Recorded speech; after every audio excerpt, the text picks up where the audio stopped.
Voici les petites nouvelles de Noël.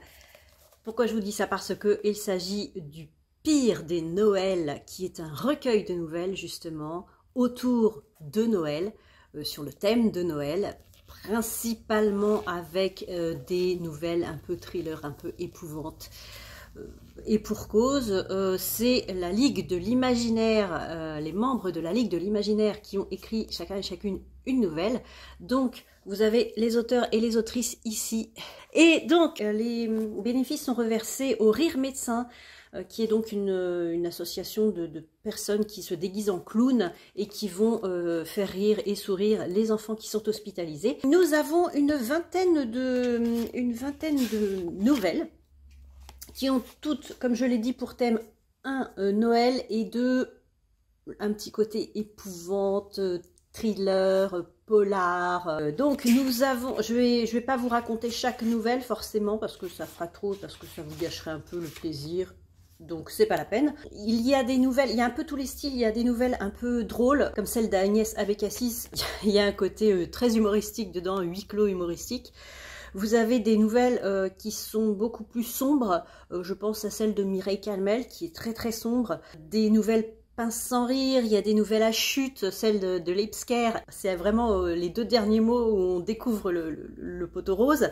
Il y a des nouvelles qui s'inspirent de faits réels et qui en font quelque chose d'assez sympa. J'ai beaucoup aimé celle d'Olivier Bal là-dessus, qui reprend toute l'histoire de la création du personnage du Père Noël et qui en donne une version horrible. Forcément, j'ai beaucoup aimé celle de Franck Tillier aussi, qui, je ne vous dis pas ce que c'est, mais j'ai beaucoup aimé. Il y a deux, trois petites choses, deux, trois petites coquilles, un peu plus, qui m'ont un peu saoulée. Bon, c'est des nouvelles, ça devrait être facile à relire, et pour autant, il y a des coquilles. Et c'est surtout, alors, dans celle de Bernard Minier, je ne sais pas pourquoi, il y a un personnage qui s'appelle tantôt John, tantôt James. Je n'ai pas compris. Donc il y a deux John. Il y a un John narrateur et un James qui se transforme en John. On ne sait pas pourquoi.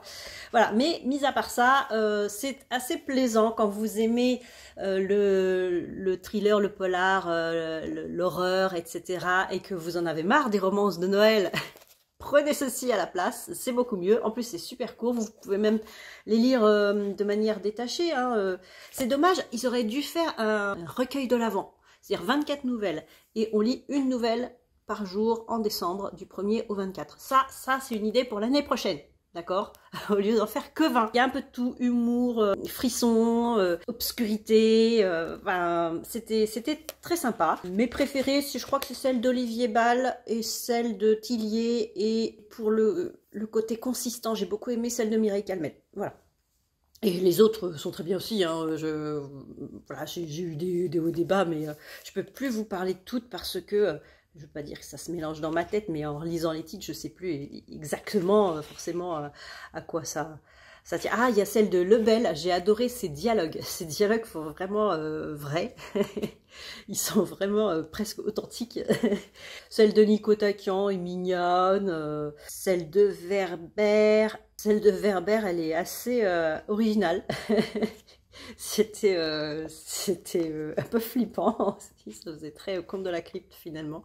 Ah, celle de Eric Wietzel et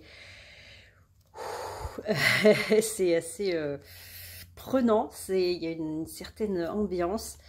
Celle de Mathias Malzieu est rigolote aussi, elle est assez mignonne. J'ai beaucoup aimé aussi celle de Sébastien Drouin.